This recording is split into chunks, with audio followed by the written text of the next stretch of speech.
राज्यातल्या विदर्भाचं तापमान, विदर्भातल्या अनेक जिल्ह्यांचं आणि शहरांचं तापमान हे काही केल्या खाली येण्याची शक्यता दिसत नाहीये। विदर्भातल्या अनेक शहरांमध्ये तापमानाने आजही 45 अंशांचा टप्पा पार केला। ब्रह्मपुरीमध्ये सर्वाधिक तापमान नोंदवलं गेलं 46.6 अंश सेल्सिअस।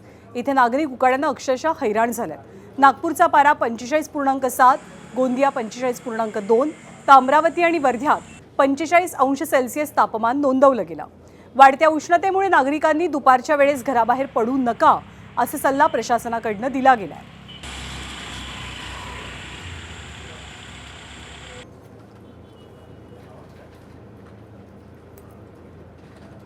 तर एकीकडे उष्णतेच्या झळा अक्षरशः असह्य झाल्यात, दुसरीकडे पाऊस लांबणीवरती पडलाय, म्हणजे मान्सून थोडासा उशिरा येणार आहे आणि अशातच पाणी टंचाईचा सामना सुद्धा अनेक गावांमध्ये, अनेक शहरांमध्ये करावा लागतोय।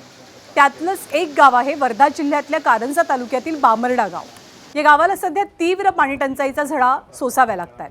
बामर्डा गावात पाण्याच्या अनेक योजना राबवल्या गेल्या, पण गावाला पाणी काही मिळालंच नाही।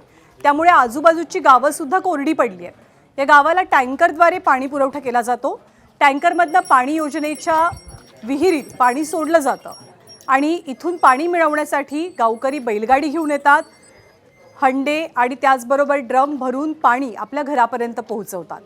निवडणुकीच्या काळात अनेक नेत्यांनी पाणी टंचाईला प्राधान्य देऊन पाण्याचा प्रश्न सोडवू असं आश्वासन दिलं खरं, पण निवडणुका संपल्या आणि आश्वासनांचा सुद्धा नेत्यांना विसर पडला, अशा प्रतिक्रिया गावकरी देतात। तर साताऱ्याच्या कराड तालुक्यातल्या पाठरवाडी गावावरती भीषण पाणी संकट ओढावलेलं आहे। 40 वर्ष जुनी पाणी योजना इथे राबवली जाते, परंतु जलजीवन मिशनचं कोट्यवधींचं काम अपूर्ण राहिलंय। त्यामुळे गावाचा पाणी पुरवठा ठप्प झालाय।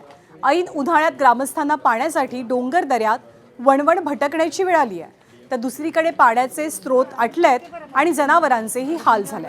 कोट्यवधी रुपये खर्च करून सुद्धा नागरिकांच्या घरांपर्यंत पाणी पोहोचत नसल्यानं नागरिकांनी संताप व्यक्त केलाय।